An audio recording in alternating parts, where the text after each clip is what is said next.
Did you know that a competent medical director can decrease claims RTH and decrease claims denied? Hospitals and doctors go about it the wrong way.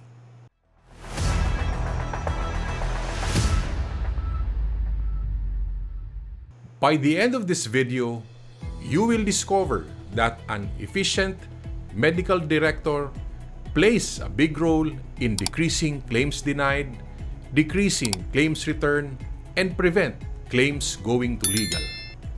So a medical director is defined as a clinician who oversees and guides the care that is provided in the hospital. A leader to help define vision of quality improvement, an operations consultant to address day-to-day aspect of organizational function, and a direct supervisor of the medical practitioners who provide direct patient care. So basically, it is an advantage if the medical director has personal resilience and integrity, communication skills, responsiveness, and organizational skills. Such big skills, right?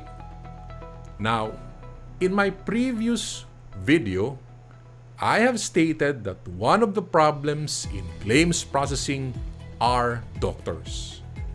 Primarily because many of them were not trained in PhilHealth concepts and claims processing. Now, in my webinars, I emphasize that 80% of the errors are clinical information.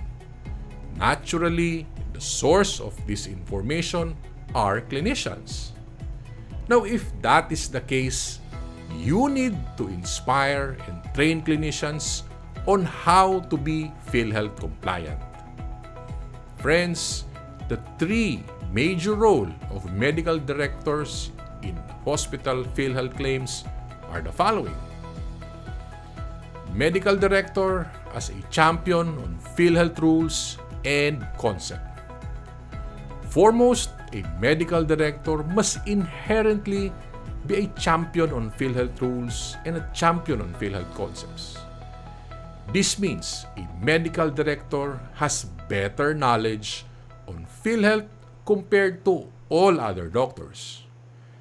So, a medical director, if possible, must be skilled in topics like claims processing, PhilHealth accreditation, PhilHealth legal rules, and others. Now, so you may react. Are you crazy? This is too much. Yes, I agree. At first, this is too much. In fact, this is ideal. But it is not possible. Or rather, it is not impossible. So during my time in PhilHealth, I have seen medical directors who are skilled in PhilHealth. They simply breeze through it. Now, it's a walk in the park for them. PhilHealth problems are not that stressful to them. On the other hand, I have seen medical directors sleep every time we have a meeting. As a result, he has no idea on what was discussed. I have seen medical directors wherein upcasing of claims was filed against him by PhilHealth. I have seen medical director who walked out of a meeting because doctors were laughing at him due to their failure or due to his failure rather to solve PhilHealth issues. If your medical director is competent in PhilHealth topics, congratulations.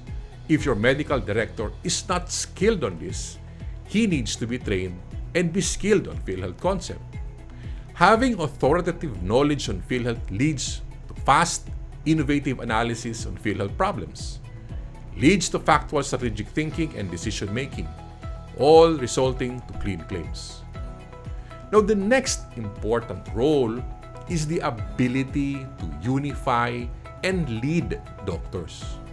So part of the task of the medical director is to supervise all medical staff.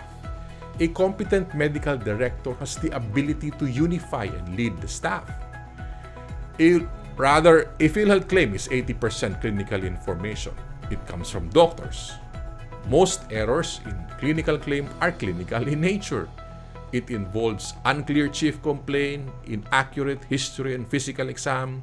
There's mismatch of information, no labs done, no surgical technique, inconsistent clinical management, the use of non-formulary medicines, incomplete diagnosis, and many more. So a good medical director is someone who acknowledges the inefficiencies of his clinicians and yet is resourceful enough to correct the problem and find a way to make doctors efficient in PhilHealth issues.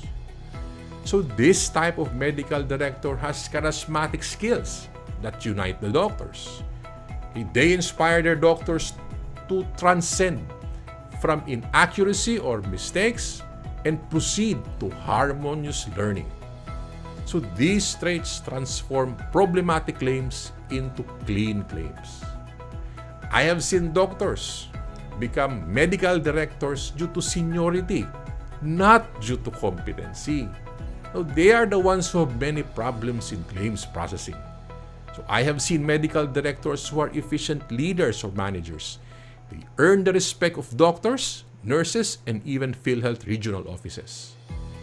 Your medical director must have the skill to lead your doctor in providing correct and consistent information for PhilHealth. So the next role of the medical director is a good liaison officer. So after spending years in PhilHealth, I have noticed that medical directors who liaise or who are good in cooperating in a manner of mutual respect are the ones who have less problems in PhilHealth. They are officially medical directors and unofficially liaison officers of the hospital. Liaison officers form working relationship between two organizations to their mutual benefit. Now, I am not talking of graft practices here.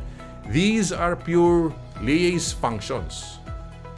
So, PhilHealth officers are human beings. They do not want stress.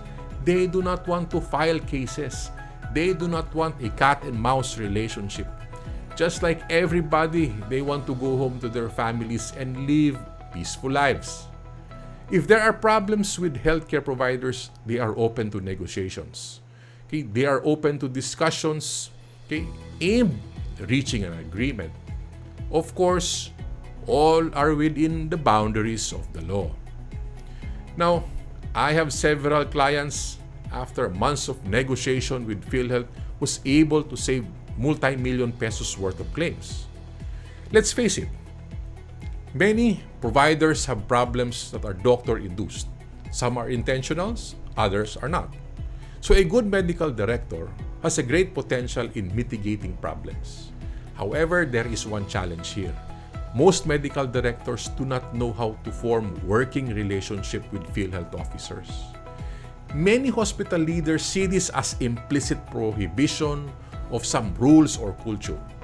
Many see this as unprofessional.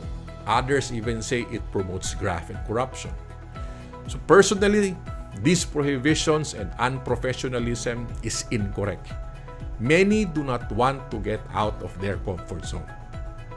Friends, in summary, the 3 traits a medical director should have are the following. A champion on PhilHealth rules and concept, has the ability to unify and lead the doctors, and lastly, a good liaison officer. So check out the next video. It's all about the Thanos Snap in claims processing. This is Coach Doc Ben. See you in the next session.